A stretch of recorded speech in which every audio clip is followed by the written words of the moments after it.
Bonsoir à tous, bienvenue dans notre mission 5 pas de fourmi pour atteindre la paix financière. Aujourd'hui, nous allons parler des mains actives. Pourquoi? Parce que les mains actives sont source de richesse. Alors, comment on peut qualifier de mains actives? Eh bien, les mains actives, généralement, ce sont des mains qui aiment travailler.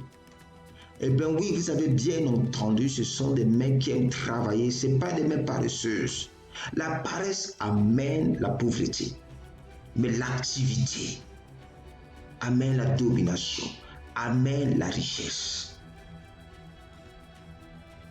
Quelles sont les caractéristiques des mains actives et que vous devez instaurer dans votre vie? Les mains actives s'aiment beaucoup. Quand c'est le moment de s'aimer, c'est le moment de travailler dur, et bien les mains actives se mettent à l'heure. Qu'il fait chaud, qu'il fasse froid, qu'il neige, qu'il vente, les mains actives sont en action. La deuxième chose, c'est que les mains actives récoltent alors à la moisson. Oui, puisqu'elles ont sémé, puisqu'elles n'ont pas attendu les moments les plus favorables pour s'aimer. Et au moment de la moisson, ils vont récolter. Alors que les mains paresseuses ne sèment pas au moment où il faut. Même lorsqu'il fait froid, ils disent « Ah, il fait froid ». Lorsqu'il fait chaud, « Ah, il fait chaud ». Ça, ce sont les mains paresseuses.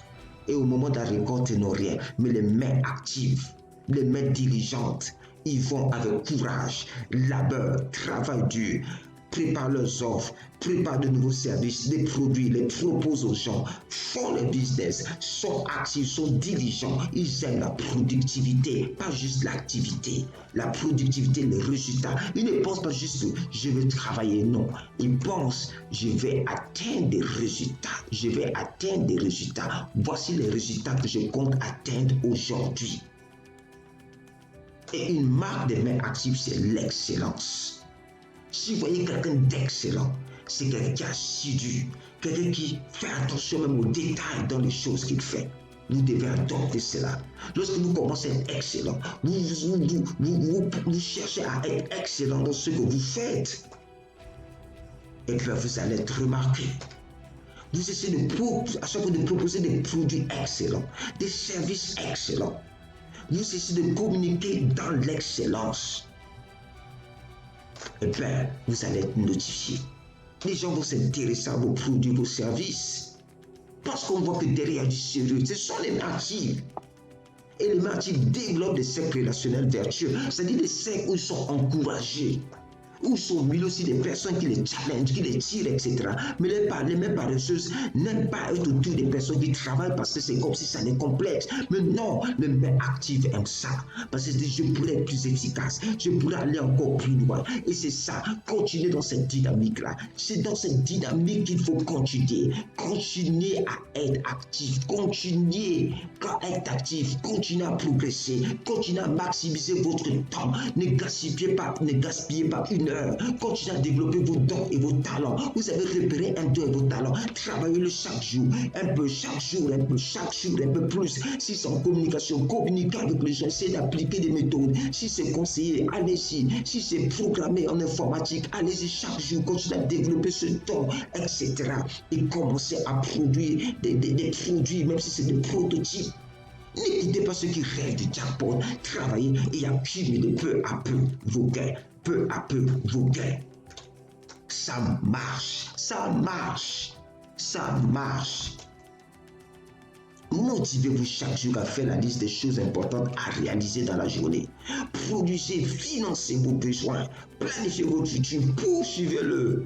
Ne vous laissez pas, continuer à être actif. Si vous n'êtes pas actif en ce moment, adoptez cela. Réveillez-vous une heure plus tôt. Réveillez-vous une heure plus tôt et dites-vous c'est pour ce projet. Ou dites-vous c'est pour apprendre de la sagesse, la connaissance dans tel domaine. Pas seulement le domaine des finances.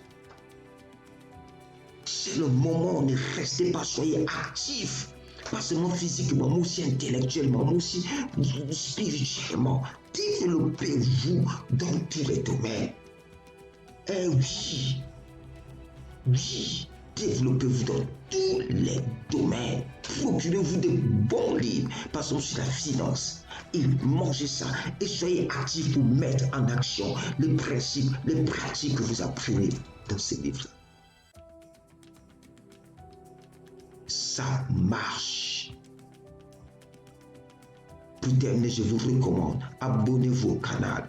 Vous allez recevoir des notifications systématiquement des nouvelles vidéos qui vont être postées.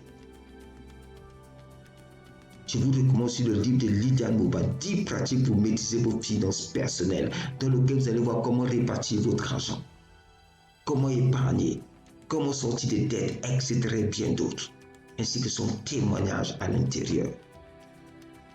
Je vous souhaite une bonne journée et je vous donne rendez-vous dans le prochain épisode de 5 pas de fourmi pour atteindre la paix financière. C'est possible pour vous. Peu importe là où vous êtes aujourd'hui en ce moment, peu importe votre point de départ, commencez aujourd'hui.